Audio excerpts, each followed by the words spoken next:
Hey everybody, Nate the Gamer here. Recently, I've become a picture quality snob for video games. Ever since I got that SCART cable that came with my PC Engine Duo R, I never want to go back to composite video.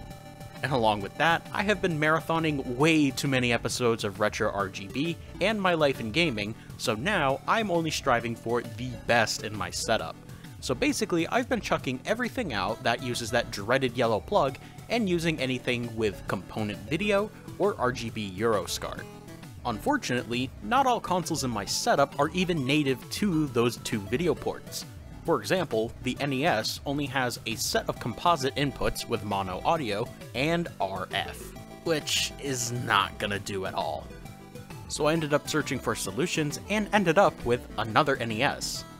Now what sets this one apart from its sun-damaged brethren is that it has the RGB mod designed by Tim Worthington and installed by 1Uprestorations located in New York. With a $280 price tag, was this impulse buy worth it? Well, there's only one way to find out, and that's to take a closer look. So when you buy this pre-modded NES console, you get the console itself, and that's it.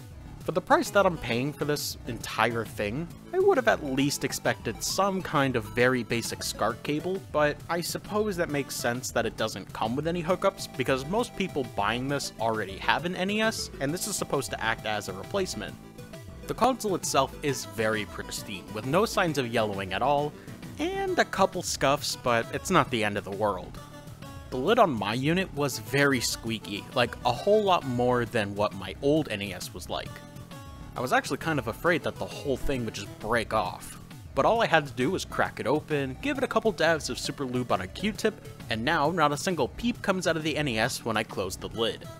As for the other things that have been added to this console, there's a Super Nintendo style multi-out, so you can use things like the HD Retrovision cables, the Rad2X, any of those god-awful HDMI converters. I swear to God, if I find you buying this console and using one of those cables, I will personally find you. And finally, and most importantly, RGB Euroscart, but it has to be wired for C-Sync. I made that personal mistake, and I'll explain it later. The 72-pin connector has been refurbished, so as long as your games are clean, the NES will be able to read it on its first try. Along with that, they also tossed in the Famicom expansion audio mod, so if you have a game that supports the extra audio channels of the Famicom, then it'll work here flawlessly. One thing to note is that the current revision of RGB NES does not come with a palette switch. This is so you can give your NES a different look depending on which version is out there, such as the PlayChoice 10 cabinet or the Wii Virtual Console. Now, I wasn't going to take advantage of this feature anyways, but I still think it's worth noting. Now, those are all fine and dandy, but how do the games actually look? Well, there are two factors to get to the end result. There's the type of cable that you use, and what scaler you use if that's even applicable. I personally have my console hooked up to the Retrotink 5X, and according to my equipment, the max it can go on my end is 1080p. And the cable I'm using is a Retro Gaming Cables Pack-a-Punch Super Nintendo SCART cable. Whew, that's a mouthful. Originally, I used a very cheap Super Nintendo SCART cable from Amazon, and it did not look good. There was a whole lot of dithering and visual noise, and the Retrotink 5X could just not keep up with cleaning up the image. But when you do have the proper cables, oh my god, those pixels can cut your eye open because they are so sharp. If you told me 10 years ago that this is actual hardware, I would have a very hard time believing you, because it looks like it's running through an emulator. Here's a comparison between an unmodded NES and the RGB modded NES. Pay very close attention for any shimmering or just standard visual noise that comes with composite video. It is basically non-existent on the RGB NES. Good stuff. With such a high price point being charged for this pre-modded NES, why did I buy one anyways? Well, for one, I don't have any skills when it comes to soldering, which is what the RGB NES pretty much requires you to have. Along with that, I have way too much sentimental value towards my old NES, which has been with me since I pretty much started this hobby 10 or so years ago. I wouldn't really want anything bad happening to it. Along with that, you also get the benefit of warranty and customer support if something were to go wrong. When I got my RGB NES, it initially did not show a picture, and I tried everything to get it work. Jostled the cartridge, moved it in and out, cleaned the cartridge, insulted its mother, apologized for doing that, and it still refused to work. So I quickly sent an email to 1Uprestorations, and they walked me through this diagnostic process to see if it was either the RGB NES mod itself or the NES. They initially told me to hook up the NES using the basic composite inputs that came with the Super Nintendo, and I got a solid gray screen, which meant that it wasn't the RGB NES's fault, but rather the console itself.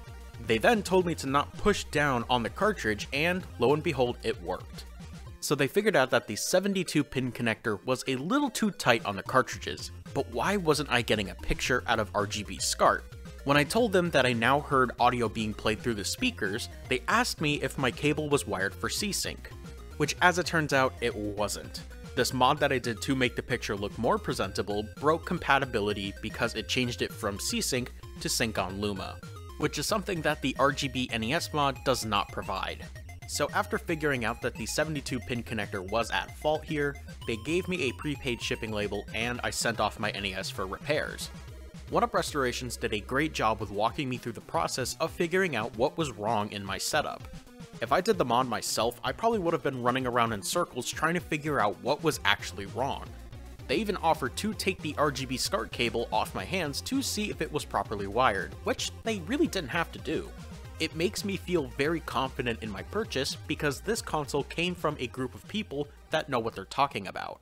So in conclusion, I think that this is a really good purchase, especially if you're someone who's looking for the best picture quality out of your NES.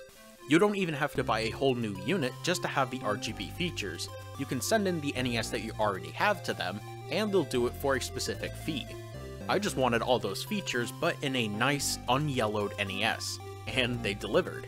Along with a very clean NES, it also comes with very helpful customer support that in case something does go wrong, even if it is your fault, they'll be able to walk you through the process to make things right. And that's not even mentioning the RGB NES mod itself. It is a night and day difference seeing how sharp the NES picture can be when it's not jammed through a composite signal.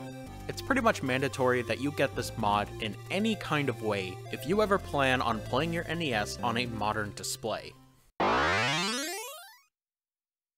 Thank you guys so much for watching my video. If you guys are new and you've enjoyed what you've seen, go ahead and subscribe. Be sure to follow me on Twitter to see any shenanigans that I've gotten into, and updates on the channel. But anyways, I'm Nate the Gamer, and I'll see you guys in the next video.